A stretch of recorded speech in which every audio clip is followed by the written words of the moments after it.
स्वागत है अपने YouTube channel English HU classes में। और आज अपन लर्न करने वाले हैं टेंस आर्ट। जैसे कि मैंने टेंस कंप्लीट करवा दिए हैं, लेकिन फिर भी हाउ टू लर्न टेंस, कि अपन इंग्लिश को किस तरह, टेंस को अपन किस तरह से लर्न करें, कैसे सीखें। तो इसके लिए मैंने शॉर्ट हैंड में आपके लिए एक टेंस आर्ट बनाया है, जिसके थ्रू अपन 2-3 बार प्रैक्टिस कर लेंगे, जिससे कि अपने टेंस बहुत ही बड़ी इजी वे के अंदर लर्न हो जाएंगी। देखिए, टेंस आपके 3 प्रकार के होते हैं: प्रेजेंट टेंस, पास्ट टेंस और फ्यूचर टेंस। मैंने तीनों टेंस यहां लिखे हैं। उसके बाद में प्रत्येक टेंस के 4 फॉर्म होते हैं। फर्स्ट अपना सिंपल, फिर कंटिन्यूअस, फिर परफेक्ट और परफेक्ट कंटिन्यूअस। तो अब देखिए, सबसे पहले लेते हैं अपन प्रेजेंट सिंपल टेंस। तो जैसा कि अपन जानते हैं, प्रेजेंट सिंपल टेंस की पहचान होती है हिंदी के अंदर, इस अंत पे आ जाता है ता है या ती है, आ जाए, वहां पर आपका प्रेजेंट सिंपल टेंस होता है। अब बात करते हैं इसकी हेल्पिंग वर्ब। तो देखिए, हेल्पिंग वर्ब होती है इसकी डू और डज। डू और डज।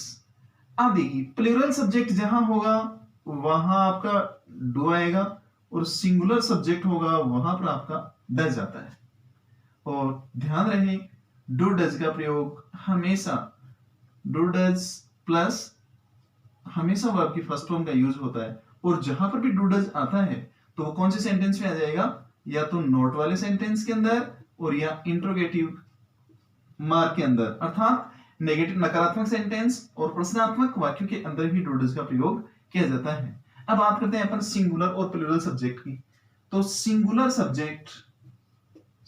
सब्जेक्ट जैसे he, she, it, any name, this, that,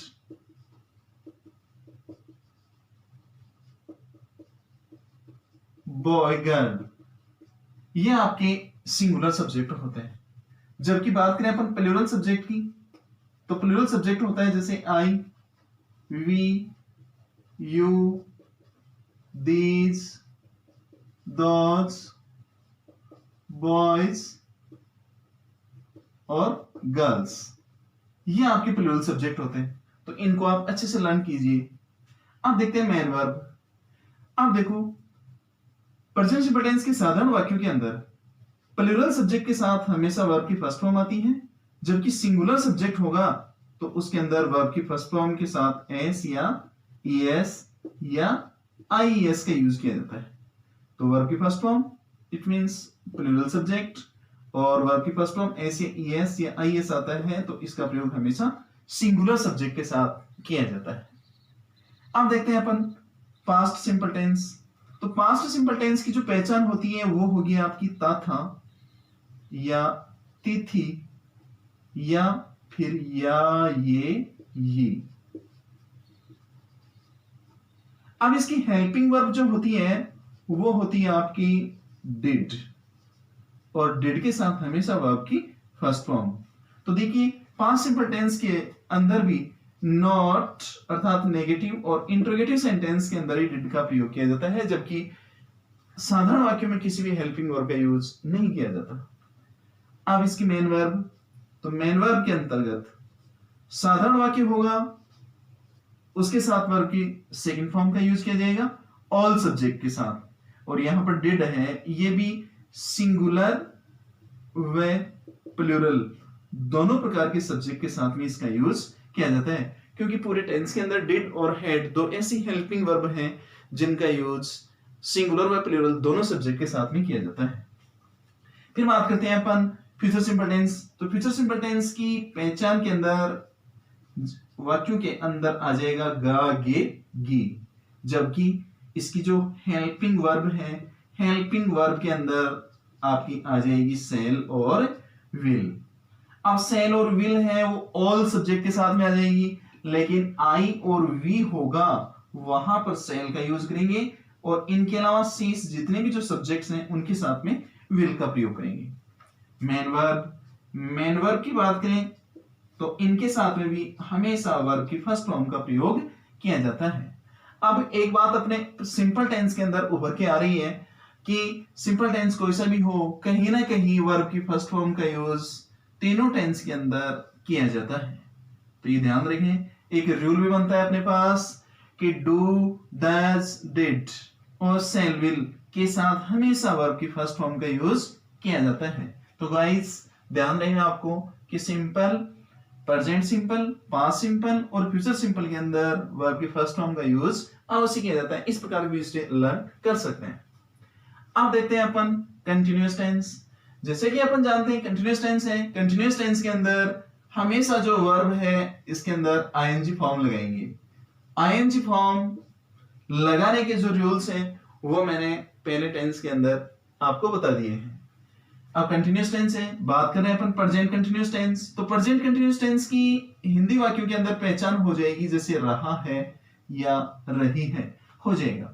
जबकि इसके अंदर हेल्पिंग वर्ब की बात करेंगे तो हेल्पिंग वर्ब हो जाएगी इसमें इज, आर और एम। इज मैंने पहले भी आपको बता दिया है कि जहां पर जिस हेल्पिंग वर्ब के अंत में एस हो, अर्थात एस एंडिंग जो हेल्पिंग वर्ब है उनका यूज हमेशा सिंगुलर सब्जेक्ट के साथ किया जाता है। तो इज का प्रयोग हमेशा सिंगुलर सब्जेक्ट के साथ किया जाएगा, आर का प्रयोग हमेशा प्लूरल के साथ में, जबकि जो एम है इसका ये एक्सेप्शनल है इसलिए इसका यूज हमेशा आई के साथ में किया जाएगा। और मेन वर्ब की बात करें तो कंटिन्यूअस टेंस है तो सभी के अंदर वर्ब की फर्स्ट फॉर्म है उसके अंदर आईएनजी का यूज करते हैं। फिर बात करते हैं अपन पास्ट कंटिन्यूअस टेंस की। पास्ट कंटिन्यूअस टेंस है, इसमें पहचान हो जाएगी रहा था या रही थी। अब इसकी हेल्पिंग वर्ब है वो हो जाएगी was या were। अब आई, वे सिंगुलर सब्जेक्ट जितने हैं उनके साथ में was का प्रयोग करेंगे, जबकि शेष जो प्लूरल बच गए, प्लूरल सब्जेक्ट शेष जो बच गए उनके साथ में आपकी were का यूज होगा। मैन वर्ब तो कंटिन्यूअस टेंस है इसलिए सभी के अंदर वर्ब की फर्स्ट फॉर्म के साथ आईएनजी फॉर्म का यूज किया जाता है। फिर लेते हैं अपन फ्यूचर कंटिन्यूअस टेंस। तो फ्यूचर कंटिन्यूअस टेंस के आपकी पहचान हो जाएगी जैसे रहा, होगा या रही, होगी। जबकि इसके अंदर हेल्पिंग वर्ब की अपन बात करेंगे तो helping verb major helping verb होती है सेल और वे, और इसके साथ में अपन यूज और कर देंगे बी। तो जैसा कि फ्यूचर सिंपल टेंस में अपन ने पढ़ा था आई वी फर्स्ट पर्सन के साथ में सेल का प्रयोग किया जाता है, फर्स्ट पर्सन के साथ में सेल का यूज किया जाता है, और सेकंड व थर्ड पर्सन के साथ आपके विल का यूज किया जाता है। तो ये सेम चलता रहेगा क्योंकि मेजर जो हेल्पिंग वर्ब है फ्यूचर टाइम शो कर रही है वो इसमें है सेल और विल। अब इसमें मेन वर्ब की बात करेंगे अपन। मेन वर्ब तो मेन वर्ब के अंदर कंटिन्यूअस टेंस है तो वर्ब की फर्स्ट फॉर्म के साथ में आईएनजी का यूज करेंगे। तो अब ध्यान रखने वाली बात यह है कि कंटिन्यूअस टेंस कोई सा भी हो उसके अंदर सभी के अंदर आईएनजी फॉर्म का यूज अवश्य किया जाता है, चाहे वो प्रेजेंट कंटिन्यूअस हो, चाहे पास्ट कंटिन्यूअस हो और चाहे आपका फ्यूचर कंटिन्यूअस टेंस हो। तो इस तरह से आईएनजी फॉर्म का use is, are, am, was, were, shall, will plus be के साथ में अपन आईएनजी फॉर्म का यूज करते हैं। अब लेते हैं अपन परफेक्ट टेंस। अब देखिए जो परफेक्ट टेंस है, परफेक्ट टेंस के अंदर जो भी हेल्पिंग वर्ब होगी उस हेल्पिंग वर्ब के बाद हमेशा वर्ब की थर्ड फॉर्म का यूज किया जाएगा, वो आपका परफेक्ट टेंस होगा। तो बात करते हैं अपन प्रेजेंट परफेक्ट टेंस की। तो प्रेजेंट परफेक्ट टेंस है, इसके अंदर पहचान हो जाएगी चुका है या चुकी है। अब इसकी हेल्पिंग वर्ब की अपन बात करेंगे तो हेल्पिंग वर्ब हो जाएगी इसमें हैज और हैव। हैज का प्रयोग हमेशा सिंगुलर सब्जेक्ट के साथ में किया जाता है, जबकि हैव का प्रयोग हमेशा प्लूरल सब्जेक्ट के साथ में किया जाता है। और इसकी मेन वर्ब की अपन बात करें तो मेन वर्ब ऑलरेडी हमेशा वर्ब की थर्ड फॉर्म का यूज किया जाता है। ध्यान रखें कि जहां पर भी हैज है प्लस वर्ब की थर्ड फॉर्म आ जाए वहां पर आपका प्रेजेंट परफेक्ट टेंस होता है। फिर बात करते हैं अपन पास्ट परफेक्ट टेंस की। तो तो पास्ट परफेक्ट टेंस है, इसकी हिंदी वाक्यों के अंदर पहचान हो जाएगी, अंत में आ जाएगा चुका था या चुकी थी। जबकि अकेले जो सेंटेंस होगा इसके अंदर हेल्पिंग वर्ब हो जाएगी हैड। हैड का प्रयोग अपन सिंगुलर सब्जेक्ट हो या आपका प्लूरल सब्जेक्ट हो, दोनों के साथ में हैड का यूज किया जाता है। जैसा कि मैंने पहले बता दिया, पूरे टेंस के अंदर जो 12 टेंस होते हैं, इन टेंसेस के अंदर आपकी दो हेल्पिंग वर्ब डिड और हैड, दो ऐसी हेल्पिंग वर्ब होती हैं जिनका यूज हमेशा सिंगुलर और प्लूरल दोनों सब्जेक्ट के साथ में किया जाता है। जबकि इसमें एक और बात कि ये प्रेजेंट सिंपल टेंस और पास्ट सिंपल टेंस केवल दो ही ऐसे टेंस हैं जिनके अंदर अफर्मेटिव सेंटेंस के अंदर किसी भी हेल्पिंग वर्ब का यूज नहीं किया जाता। इनके अतिरिक्त जितने भी जो टेंसेस हैं उन सब के अंदर आपकी अफर्मेटिव सेंटेंस के अंदर ही हेल्पिंग वर्ब का यूज हो जाता है। तो इनको आप अच्छे से लर्न करें। और अब जैसा कि ये हैज है तो ये अफर्मेटिव सेंटेंस में भी यूज होगा और इंट्रोगेटिव नेगेटिव सेंटेंस में भी यूज होता है, इसी तरह से हैड। तो अपन बात करेंगे पास्ट परफेक्ट टेंस की। तो अब इस पास्ट परफेक्ट टेंस के अंदर मेन वर्ब हो जाएगी आपकी थर्ड फॉर्म। इसी तरह से फ्यूचर परफेक्ट की बात करेंगे तो इसमें हो जाएगा चुका होगा या चुकी होगी। तो देखिए इसकी हेल्पिंग वर्ब जो होगी वो आपकी मेजर हेल्पिंग वर्ब शैल और विल है ही। अब शैल और विल के साथ में हैव और जुड़ जाएगा, ये हो जाएगा आपका फ्यूचर परफेक्ट टेंस। और मेन वर्ब की अपन बात करेंगे तो इसके साथ मेन वर्ब में भी वर्ब की हमेशा थर्ड फॉर्म का यूज होता है। शैल और विल तो आईवी के साथ में शैल का यूज करेंगे और सीज जितने भी जो सब्जेक्ट बच गए हैं उनके साथ में विल का यूज करेंगे और सब के साथ में आपका हैव लग जाएगा।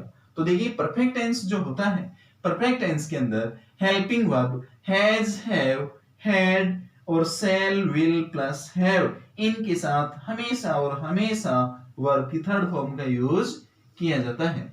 तो इसमें ध्यान रखने योग्य बात यह है कि हेल्पिंग वर्ब हो और उसके बाद में यदि वर्ब के थर्ड फॉर्म आए तो वो आपका परफेक्ट टेंस हो जाएगा।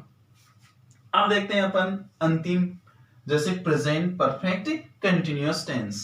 तो परफेक्ट कंटिन्यूअस टेंस है, इसके अंदर इसकी मुख्य जो एडवर्ब होती है वो होती है आपकी सिंस और फॉर।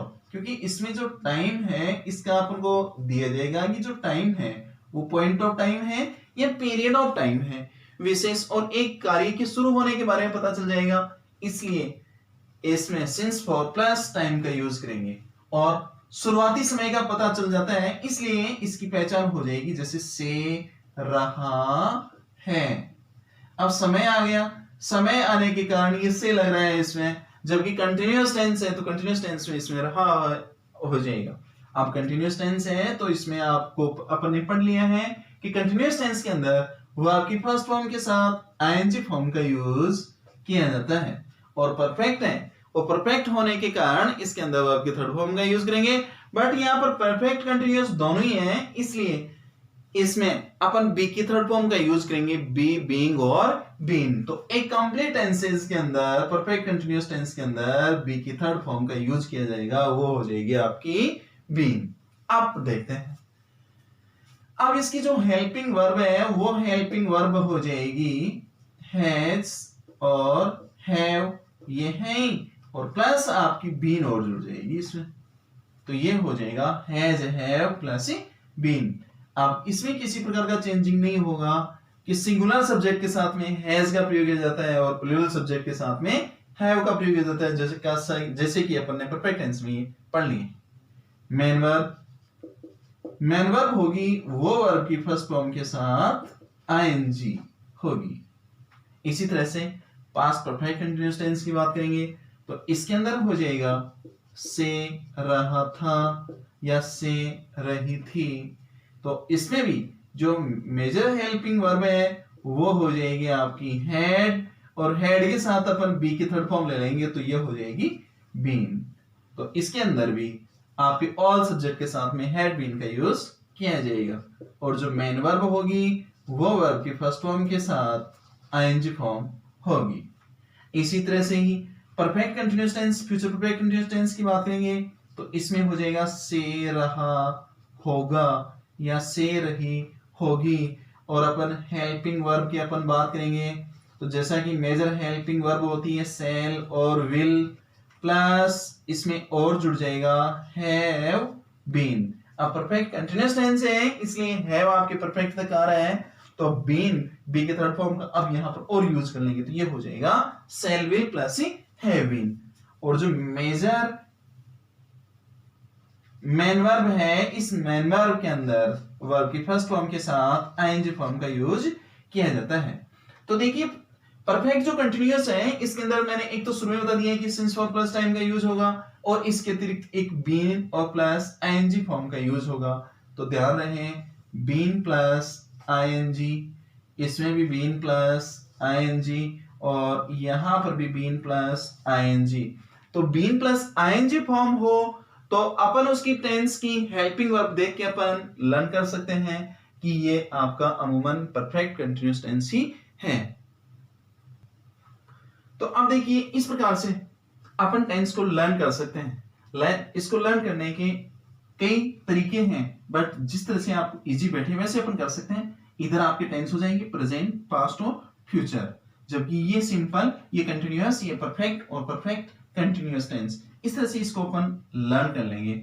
जैसे do, does, did, shall, will के साथ हमेशा वर्ब की फर्स्ट फॉर्म का यूज किया जाता है, वो होता है आपका सिंपल। अब सिंपल में से पहचान के अकॉर्डिंग इनमें से अपन कोई सा ले लेंगे।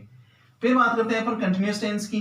तो इज, आर, एम, वाज, वर और शैल, विल प्लस बी के साथ हमेशा आईएनजी फॉर्म का यूज किया जाता है, वो होता है आपका कंटीन्यूअस टेंस। इसी प्रकार से हैज, हैव, हैड और शैल, विल प्लस हैव के साथ में वर्ब की थर्ड फॉर्म आती है, वो होता है आपका परफेक्ट टेंस। अब इनके बाद में परफेक्ट टेंस, जिस हेल्पिंग वर्ब के बाद में, मतलब जो भी आपकी हेल्पिंग वर्ब आती है उस हेल्पिंग वर्ब आने के बाद में वर्ब के अंत में या तो आ जाए ई या डी या ईडी या ईएन और या ईएन का उल्टा हो जाएगा एनई। तो इस तरह से कोई सी वर्ब आती है हेल्पिंग वर्ब के बाद में तो वो हमेशा परफेक्ट टेंस की ही हेल्पिंग वर्ब होगी। इसी तरह से तो has, have, had, shall, will, have इनके साथ में थर्ड फॉर्म आने पर परफेक्ट टेंस शो होगा। इसी प्रकार से perfect continuous tense has, have, had, shall, will, have been plus ING form आते ही आपका परफेक्ट कंटीन्यूअस टेंस हो जाएगा। तो गाइस इस तरह से अपन पूरे टेंस चार्ट को अपन एक या दो बार रिटर्न करने से और स्पीक करने से अपन इसको लर्न कर सकते हैं। थैंक यू, अपन मिलते हैं नेक्स्ट वीडियो के साथ।